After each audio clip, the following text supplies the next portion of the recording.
Today, we will discuss a few important terms in environmental science.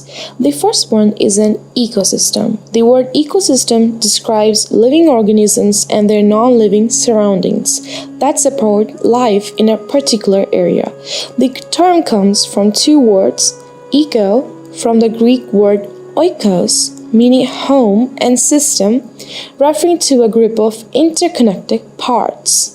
Let us now define an ecosystem. An ecosystem is a community of living organisms interacting with one another and with their physical environment. As this slide background illustrates, a marine ecosystem represents such interactions within an oceanic or sea environment. It includes living components, small fish, plants, microorganisms, and non-living components, including water, sunlight, minerals, and temperature. Together, these elements form a balanced and interdependent system that supports life. This is a representative example of an ecosystem. Let us now discuss our environment, which comprises living and non-living components. The living components include humans, animals, and plants, while the non-living components include air, water, soil, sunlight, and temperature. All living things depend on their environment for survival, obtaining food, shelter, and the conditions necessary for life. This interdependence highlights the close connection between living organisms and the physical world around them. Let's define living and non-living. Living things grow, move, breathe, eat, and can have babies like humans, animals, and plants. They have the spark of life that allows them to change, heal, and continue their kind. Every living thing plays a role in keeping our planet balanced and full of energy. Non-living things like rocks, stones, the writing pen you hold, and your cell phone do not grow, breathe, or reproduce. Although they don't have life, they can influence living things, shaping how we live, build, and communicate. Non-living things form the background against which life exists and thrives. Please remember that life is not just about motion. Even the wind moves. What makes living things special is their ability to grow, adapt, and create more life. The world of the living and non-living works together to make our planet a home. Let us define ecology, another environmental science term, the branch of science that studies the interaction of living organisms with each other and collectively with their environment. Ecology helps us understand how living things, humans, animals, and plants connect and depend on air, water, soil, and sunlight. Ecology is the science that studies ecosystems, how life and its surroundings form a balanced, interdependent system. Let us now discuss ecological interactions between living and non-living. The living organisms, also known as biotic, are all living things, plants, animals, and humans. They depend on each other for survival. For example, plants produce food for humans and animals, forming the foundation of all life on Earth. Next come abiotic, non-living components. The abiotic world consists of non-living parts of nature such as sunlight, water, air, stones, and rocks. For example, homes are built using stones and rocks, showing how humans use non-living materials to support life. Let us talk about the biotic and abiotic interactions. Ecology is built on the relationship between the living and the non-living. Living organisms depend on air, water, and soil, and in turn, they shape these elements. This balance keeps ecosystems alive and functional. Let me remind you that you are studying about yourself in this course. Every breath you take, every drop of water you drink, every meal you eat, all are results of countless interactions between living and non-living parts of nature. Ecology teaches us that nothing in life stands alone. Everything is beautifully connected. When we understand how life is organized, we start from the beginning, a single organism. This is the simplest level of nature's design. Yet, It holds the secret to all higher forms of organization. The scientific term species defines the identity of each living thing. Species are organisms that can interbreed, and their offspring are like their parents. For instance, goats are a species, and every goat will produce more goats, and oak trees grow more oak trees. This ability to pass life forward generation after generation defines biological continuity. Every species is like a tiny thread in the great web of life, each important and connected to others. When we move beyond a single organism, we see patterns. For example, groups of the same organisms live together in one place. That's what we call a population, which is defined as a group of individuals of the same species living in a specific area simultaneously, interacting with each other and sharing resources.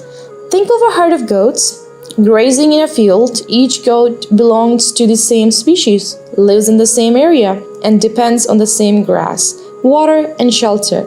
Together, they form a population. The population size tells us how many livings are there, while population density shows how crowded they are in that space. These two measures help scientists understand whether there is enough food, space, and resources to sustain life. The next important term in ecology is community. A community is a group of different populations of various species that live together in a particular area and interact, forming a network of relationships such as competition, predation, and mutualism. Moving from a single population to a community, we step into a more complex and fascinating world. A community is like a living neighborhood. Different species, each with its own role, sharing the same space and depending on one another. In describing population interdependence in a community, some compete for food or space, others hunt or get hunted, and many live in harmony, helping one another survive.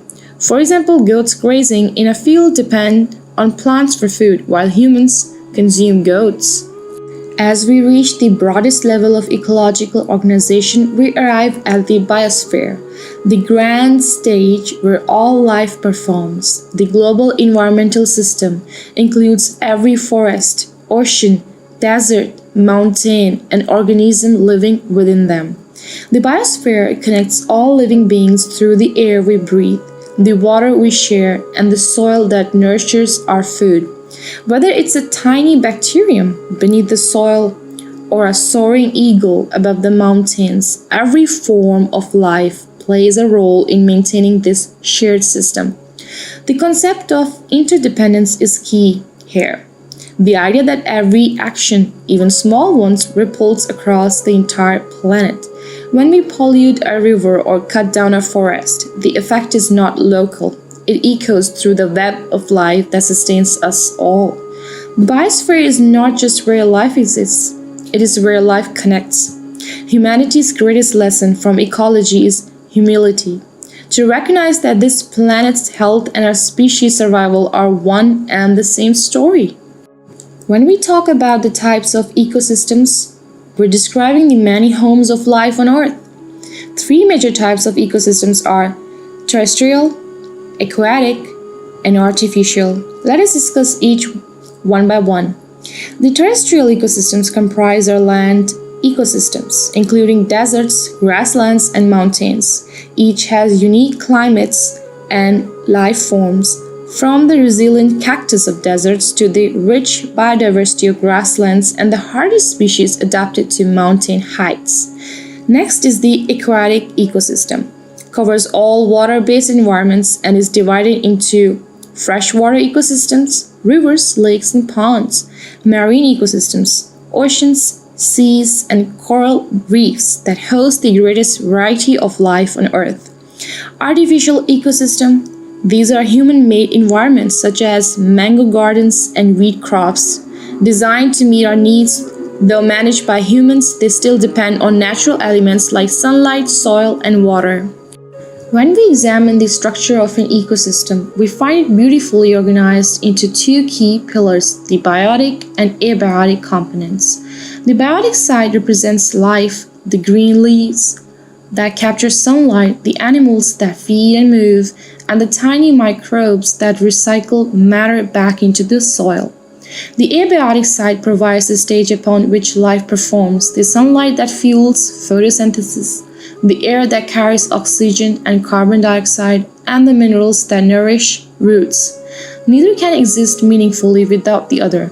The living world depends on the non-living for energy and space, while the non-living environment is shaped and enriched by the living. This constant exchange is what makes the Earth system thrive. One of the most important concepts is that the ecosystem teaches us a timeless truth. Living and non-living things are bound by invisible threads of balance and reciprocity. Disrupt one and the harmony of the whole begins to fade. The interdependence of living and non-living is the reality. When we discuss the biotic components of an ecosystem, there are three major players: the producer, the consumer, and the decomposer. Let's describe each. Plants are called producers because they can make their own food through photosynthesis. Using sunlight, water, and carbon dioxide, they create energy-rich organic compounds, food for themselves and every living creature in the ecosystem. Animals are consumers because they cannot produce their own food. They depend on plants, other animals, or both for energy and nutrients. Their interactions, whether grazing, hunting, or scavenging, form the dynamic flow of energy we call the food chain. Microorganisms act as nature's recyclers or decomposers. They break down dead plants, animals, and waste into simpler substances, returning essential nutrients to the soil. These nutrients then become available again for plants, completing the circle of life. Let's revisit the classical concept of how plants support life on Earth. During daylight, plants take carbon dioxide from the air and, through the process of photosynthesis, convert it into oxygen, a gas essential for human and animal survival.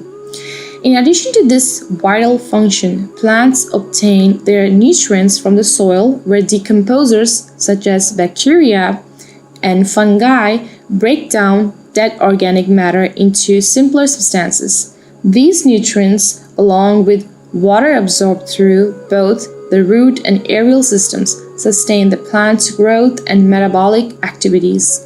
So in essence, plants act as nature's life support, cleaning our air, recycling nutrients, and maintaining the delicate balance of the ecosystem.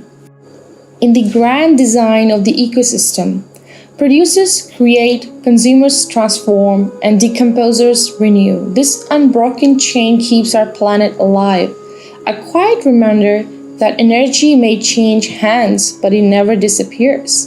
In every ecosystem, the story of life begins with energy, and energy starts with the sun. Autotrophs can produce food using inorganic substances like sunlight, water, and carbon dioxide.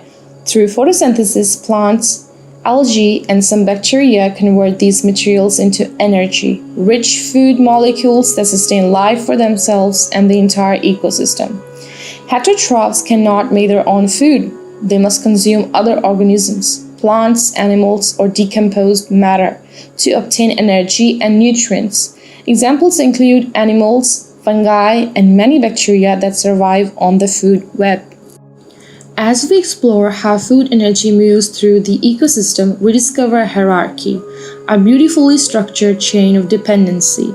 Primary consumers feed directly on producers, usually plants or algae, to obtain energy. They are herbivores, such as cows, rabbits, and grasshoppers, that form the second step in the food chain.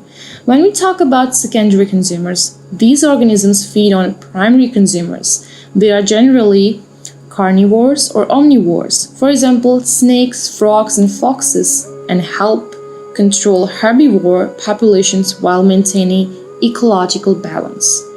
Tertiary consumers occupy the top level of the food chain, feeding secondary consumers. They include eagles, lions, and sharks, often serving as apex predators that keep the system stable and prevent overpopulation at lower levels. The next question is, what are humans? The answer is, unlike most species, humans occupy a remarkable position in the ecosystem. We humans are omnivores, and our diet gives us a kind of biological flexibility rarely seen in nature. For example, while eating plants like salads, humans act as primary consumers. Eating herbivorous animals like goats, cows, meat, humans act as secondary consumers. And eating carnivorous animals, humans act as tertiary consumers. This flexibility places humans at multiple levels in the food chain.